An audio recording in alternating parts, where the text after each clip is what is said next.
नमस्कार। Bed time stories Babita के किस्सा घर में आपका स्वागत है। कहानियों का पिटारा लिए मैं एक बार फिर से आपके सामने हाजिर हूँ। लेकिन कहानी सुनने से पहले मेरा एक निवेदन है कि अगर आपने अभी तक मेरे चैनल को लाइक, सब्सक्राइब और शेयर न किया हो तो प्लीज़ प्लीज़ प्लीज़ इस चैनल को आप लाइक, सब्सक्राइब और शेयर ज़रूर कर लें, ताकि जब भी मैं कहानियाँ डालूँ तो आप तक उसकी नोटिफिकेशंस ज़रूर पहुंच जाए। और हाँ, बेल आइकन को दबाना बिल्कुल मत भूलिएगा। कहानी का नाम है भक्ति का मूल्य। कौशल राज्य में एक बार भयानक सर्दी पड़ी। बुजुर्ग लोग बताते थे कि पिछले 50 वर्षों में ऐसी सर्दी नहीं पड़ी थी। रही सही कसर रात में तब पूरी हो गई जब खूब ओले पड़े। चारों ओर बर्फ की मोटी मोटी चादर बिछ गई। खेतों में पड़ी फसलें बर्बाद हो गईं। बाग बगीचों के सभी पेड़ पौधों के फूल पत्ते सब झड़ गए। भगवान की पूजा के लिए भी कहीं फूल नहीं थे।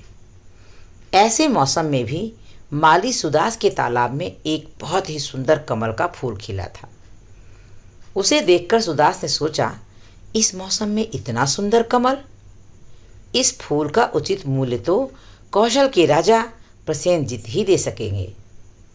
अच्छे लाभ की उम्मीद में सुदास ने अगली सुबह वह कमल का फूल तोड़ लिया और महाराज प्रसेनजीत के महल के द्वार पर पहुंच गया।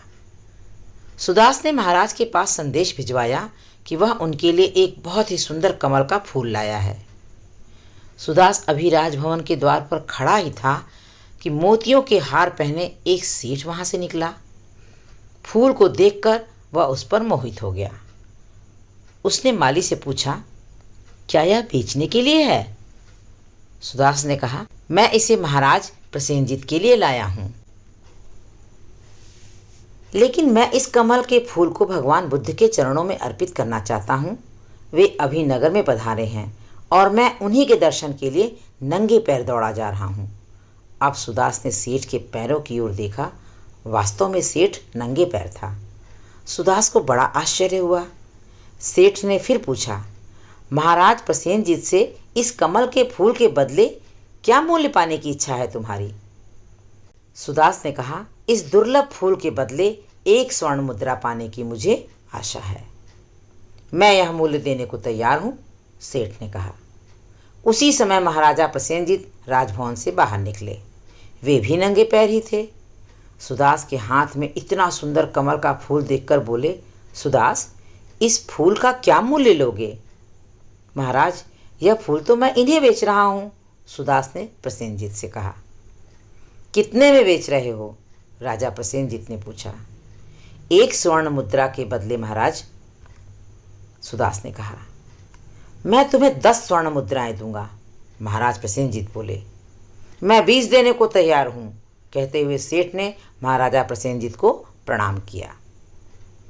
कौशल नरेश प्रसेनजीत अचंभे में पड़ गए। तब सेठ ने कहा, महाराज, इस समय मुझे आप क्षमा करें। आप और मैं दोनों ही यह कमल का फूल भगवान बुद्ध को अर्पित करना चाहते हैं। न आप इस समय राजा हैं और न मैं प्रजा। इस समय तो हम दोनों भक्त हैं। महाराजा प्रसेनजीत के चेहरे पर मुस्कान बिखर गई। वह बोले, ठीक कह रहे हो भाई, किंतु मैं यह फूल 40 स्वर्ण मुद्राएं देकर खरीद लूंगा। तो मैं 80 स्वर्ण मुद्राएं दूंगा, सेठ बोला। इस तरह कमल के फूल की बढ़ती कीमत देखकर माली सुदास आश्चर्य से कभी सेठ की ओर देखता तो कभी महाराज प्रसेनजीत की ओर। वह समझ नहीं पा रहा था कि एक कमल का फूल एकाएक इतना मूल्यवान कैसे हो गया।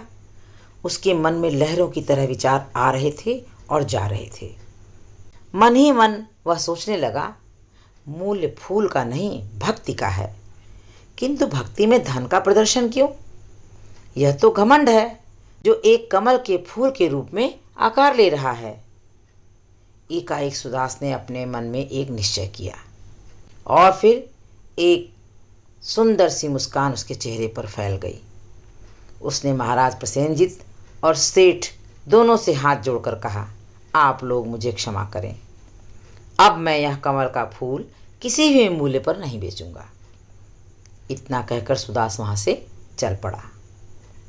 नगर की सीमा पर आकर उसने सोचा, जिन भगवान बुद्ध के कारण एक साधारण फूल बहुमूल्य हो गया, क्यों न मैं यह कमल का फूल उन्हीं के चरणों में अर्पित कर दूं। चलते चलते सुदास वहां आ गया जहां भगवान बुद्ध एक वृक्ष की छांव में बैठे थे। भगवान बुद्ध के शांत मुख पर आनंद छाया हुआ था। देवताओं जैसा प्रकाश चारों ओर बिखर रहा था। सुदास कुछ पल के लिए जैसे अपने आप को ही भूल गया। फिर आगे बढ़कर उसने वह कमल का फूल भगवान बुद्ध के चरणों में रख दिया। भगवान बुद्ध ने आंखें खोलकर सुदास की ओर देखा। सुदास उनके चरणों में गिर पड़ा। भगवान बुद्ध ने गंभीर स्वर में कहा, क्या चाहते हो वत्स?